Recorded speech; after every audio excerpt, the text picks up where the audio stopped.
CMRL Exalogic മാസപ്പടി ഇടപാട് കേസിൽ മുഖ്യമന്ത്രിക്കും മകൾ ടി വീണയ്ക്കും ഹൈക്കോടതിയുടെ നോട്ടീസ്.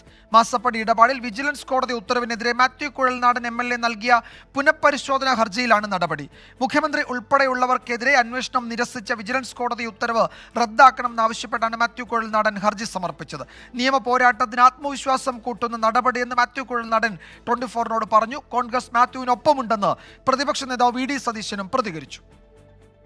തീർച്ചയായിട്ടും ആ വിജിലൻസ് സാഹചര്യത്തിൽ വിജിലൻസ് തള്ളിയത് തെറ്റാണ് എന്ന് പറഞ്ഞുകൊണ്ടാണ് ശ്രീ മാത്യു കുഴൽനാടൻ പാർട്ടിയുടെ അനുമതിയോടുകൂടി തന്നെ ഹൈക്കോടതിയിലേക്ക് പോയിട്ടുള്ളത്. ആ ഹൈക്കോടതിയിൽ ആ കേസ് പോകും. ഒരു വിചാരണ കോടതിയിൽ തള്ളിക്കഴിഞ്ഞാൽ പിന്നെയുള്ള ഓപ്ഷൻ അപ്പീൽ പോവാണ്. ആ അപ്പീൽ ഫൈറ്റ് ചെയ്യും, നിയമപരമായി ഫൈറ്റ് ചെയ്യും ആ കേസ്. വിഷ്ണു സുരേഷ് വിവരങ്ങൾ നൽകും കൊച്ചിയിൽ നിന്ന്. വിഷ്ണു, എന്താണ് കോടതി നടപടികളുടെ മറ്റു വിശദാംശങ്ങൾ? സാങ്കേതികമാണ് ഈ നോട്ടീസ് അയക്കുന്നത് എങ്കിൽ പോലും സാധാരണ മുഖ്യമന്ത്രിയൊക്കെ എതിർകക്ഷികളാകുന്ന കേസുകളിൽ ഒരു പരാതിയിൽ കോടതി വളരെ പ്രാഥമിക പരിശോധനകളൊക്കെ നടത്തിയ ശേഷമാണ് ഈ ഭരണഘടനാ സ്ഥാനങ്ങളിൽ ഇരിക്കുന്നവർക്ക് നോട്ടീസ് അയക്കാറുള്ളത്. ഇപ്പോൾ മുഖ്യമന്ത്രിക്കും ആ നോട്ടീസ് അയക്കുന്നു കോടതി. എന്തൊക്കെയാണ് ഇന്ന് കോടതിയിൽ സംഭവിച്ചത്? വിജയകുമാർ, ഇതൊരു സ്വാഭാവിക നടപടി എന്നാണ് കോടതി വ്യക്തമാക്കുന്നത്. നേരത്തെ തിരുവനന്തപുരം വിജിലൻസ് കോടതി കേസ് തള്ളുകയും പിന്നീട് ഇതിൽ പുനഃപരിശോധന ആവശ്യപ്പെട്ടാണ് മാത്യു കുഴൽനാടൻ കോടതിയെ സമീപിച്ചത്. തുടർന്നാണ് ഈ വിഷയത്തിൽ ഇന്ന് ടി വീണ, CMRL, KMRL അതോടൊപ്പം തന്നെ മുഖ്യമന്ത്രി ഉൾപ്പെടെയുള്ള ആളുകൾക്ക് നോട്ടീസ് അയക്കാൻ, വിശദീകരണം ആവശ്യപ്പെട്ട് നോട്ടീസ് അയക്കാൻ കോടതി തീരുമാനിച്ചത്.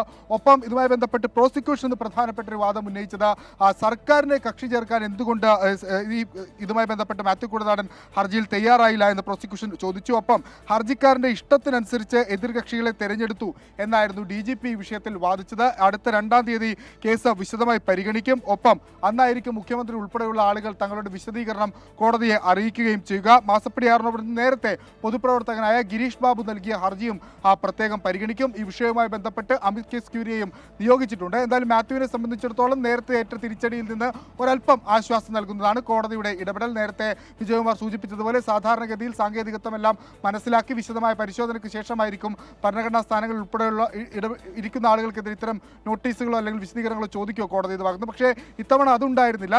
നേരിട്ട് തന്നെ കോടതിയോട് അല്ലെങ്കിൽ അഭിഭാഷകരോട് നോട്ടീസ് കൈപ്പറ്റാൻ ആവശ്യപ്പെടുകയായിരുന്നു.